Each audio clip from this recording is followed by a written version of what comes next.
You're dreaming. And how? At night when you lie in bed staring at the ceiling on that monotonous commute to work in the morning, even while enjoying a cup of coffee, your mind wanders far away. You're visualizing that life, that financial freedom, that deep love, that inner peace in your mind. You followed all the steps, haven't you? They talked about manifestation techniques. You listened. You created vision boards. You selected and placed the most impactful photos. You repeated affirmations every morning and evening. You tried to communicate with the universe. You held belief. At least you thought you believed, yet there's a missing piece. No matter how much effort you put in, it seems the universe isn't responding. It's as if someone has an advantage in this grand game and you're constantly on the losing side. This mechanism that works perfectly for others comes to a standstill in your life, and eventually you ask yourself that painful question, maybe this was my fate. Maybe I don't deserve this. Wait a minute. If you're experiencing these feelings, your encounter with this video is not a coincidence. This is the message you've been searching for. Because there's a hidden dimension that was never explained to you. There's a missing element in that complex structure we call manifestation. Today, you'll understand why your desires remain suspended and what the concept of divine timing really means. And most critically, you'll discover how to accelerate this process. The truth about divine timing. This concept has always been presented to you as a passive waiting period, hasn't it?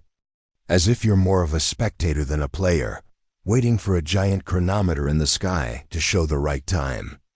There's nothing you can do. Just sit and be patient. This is the biggest illusion that makes you feel powerless. Now, I'm going to reveal the essence of that time concept to you. That chronometer isn't hanging on the universe's wall. That chronometer is inside you, operating in your essence. The universe isn't waiting for the right moment. The universe is waiting for the right you. Divine timing is not the universe delaying giving you something. Divine timing is the process of you becoming ready for what you desire. When you face your shadow self and heal it, when you cleanse those toxic thought patterns, what happens? Your vibrational frequency changes, your energy rises. You're no longer the old identity whispering, "I'm not enough." You become a new self saying, "I am complete. I am worthy, and I am ready." That's precisely the moment. That moment of alignment, the moment the universe has been waiting for. Because now you're on the same frequency as what you desire. Now you're strong enough to carry that great love. Now you're mature enough to manage that abundance. And then that magical word enters. Your life, synchronicity. Carl Jung loved this term. A series of events that seem coincidental but carry deep meaning. Just when you start believing in yourself, an opportunity appears from somewhere you never expected. Just when you internalize that you're worthy of being loved, the right person enters your life. Just when you make peace with material abundance, an unexpected income knocks on your door. These aren't coincidences. This is your inner transformation reflecting into the outer world. When you adjust your internal timing, all external timings begin to synchronize with you. Divine timing isn't about waiting, it's about becoming. It's about transforming into what you desire. The trap of attachment. Everything looks great, doesn't it? But right here is the final trap where millions of people get stuck, clinging to your desire. Asking every day, every hour, every minute, did it happen? Why hasn't it happened yet? When will it happen? Imagine ordering at a restaurant. You clearly tell the waiter what you want. Then you wait comfortably. Do you open the kitchen door every 10 seconds, shouting, "Where's my food? Is it ready? When is it coming?" You don't. Because you know professionals are working in the kitchen. Your order was received and will reach you at the optimal time in its highest quality. You trust this. The universe is that grand kitchen. You placed your order, in the clearest way, at the right frequency. Now there's only one thing you need to do. Let go, trust. This doesn't mean giving up. Please don't misunderstand. This means letting go of focusing on the absence. When you start questioning, why hasn't it happened? The signal you're sending to the universe is, I don't have this. I still feel lack. I'm still that old, insufficient person. And the universe gives you more of that feeling of absence. Because whatever frequency you broadcast, the universe amplifies that broadcast. The power of gratitude, the art of letting go, is an element of deep trust. It's the trust of a farmer who believes in the soil after planting the seed. He knows that constantly disturbing the soil for the seed to sprout doesn't work. It actually damages the roots. So he plants, waters, and entrusts the rest to nature's wisdom. But how is this done? How do you let go when the mind constantly wonders, what happened? With gratitude. With the power of feeling as if what you desire has already manifested and being grateful for it. When you wake up in the morning, be grateful for that wonderful love that hasn't yet entered your life. Feel the emotions that love will make you experience right now. That warmth, that trust, that joy. Be grateful for that abundance that hasn't yet appeared in your account. Live now the comfort, freedom, and peace that financial liberty will give you. Smile with the ease that comes from knowing your order is on its way. Carl Jung says, for the person who discovers the meaning of life, even the heaviest burdens become bearable. Your new meaning is this: trusting the process of becoming. You placed your order, you prepared your garden. Now the task belongs to the universe. Fall in love with the process. Focus not on waiting, but on becoming. That's when one morning you wake up, and at the most unexpected moment, that miracle will knock on your door and you won't be surprised. You'll just smile, because you already knew it was coming. Daily practice guide. So what happens next? Life isn't a movie, and there's no happily ever after ending. Tomorrow challenges will arise again. People will annoy you. Unexpected situations will emerge.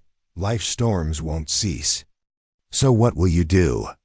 Will everything you've learned remain just a beautiful theory? Or will it transform into a living practice that permeates every moment of your life? First rule, morning ritual. The first 15 minutes of your day is the compass for the rest of your day. Instead of reaching for your phone, reach for yourself. As soon as you open your eyes, set a single intention for that day. Today I am at peace. Today I'm looking for a lesson in every situation I encounter. Today I will be compassionate toward myself. This is consciously planting the first seed of the day in your mental garden. Then be grateful for 3 things that haven't yet manifested but you trust will happen. Do this every day, without exception. This is reestablishing your connection with the universe every morning. Second rule, triggered moments are gifts during the day. When someone makes you angry, when something upsets you, don't fall into that old trap of, why does this always happen to me? You're more conscious now. Remember that moment has a message from your shadow self for you. Silently ask yourself, what is this situation trying to show me about myself? Which old wound of mine is being triggered right now? This simple question takes you out of victim psychology and positions you as the observer and creator of your life.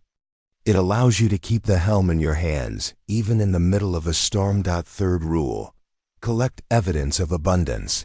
Mind struggles to focus on what it doesn't believe.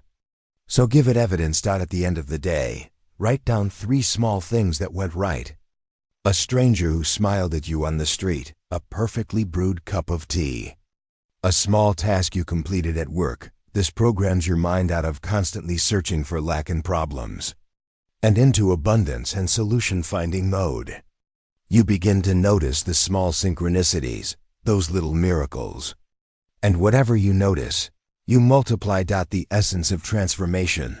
These 3 simple practices aren't like climbing a giant mountain. These are small steps taken every day. But remember, even the highest peaks are reached through those small steps. Don't view this system as a one-time fix. This is a lifestyle. Just like brushing your teeth every day, this is also cleansing and nourishing your soul every day. When you do this, You no longer become someone trying to use the law of attraction. You become the law of attraction itself. A walking, talking, breathing magnet. Final word: go back to the beginning of your journey. Remember that person staring at the ceiling dreaming but feeling hopeless on one side. That old you who thought you were a victim of fate, who believed the universe was deaf to you. Now look at yourself. You're no longer the same person. You understood that the law of attraction wasn't a magical formula that works with just positive thoughts. It was the result of a deep journey you took within yourself. You understood that your shadow isn't your enemy. It's a wise guide whispering the greatest truth to you. Dancing with it means integrating yourself. You understood that divine timing isn't a delay that punishes you. It's a sacred process that protects and prepares you. You once thought you were just a pawn in that game called fate. A game where others wrote the rules and you just had to play. But now you know the truth. You're not a pawn in the game. You are the game itself, with your mental garden, your shadow self.